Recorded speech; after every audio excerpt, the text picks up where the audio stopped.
Plain പച്ച പാവയ്ക്ക വറക്കുന്ന രംഗം. നമ്മൾ സാധാരണ പാവയ്ക്ക വറക്കണ ഇതുപോലെ തന്നെയാണ്.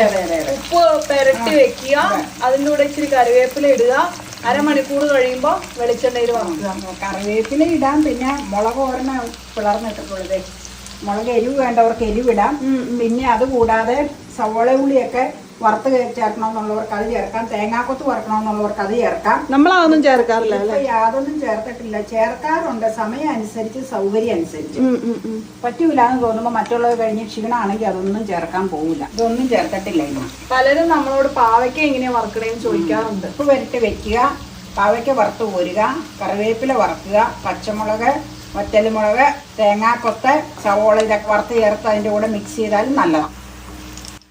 അങ്ങനെ ഫ്രൈഡ് പാവയ്ക്ക കൊണ്ട് ഒരു കിഡിലൻ സാലഡ് ഉണ്ടാക്കി. ഒരു യമ്മി വെജിറ്റബിൾ മീൽസ് ആയിരുന്നു കേട്ടോ ഇന്ന്.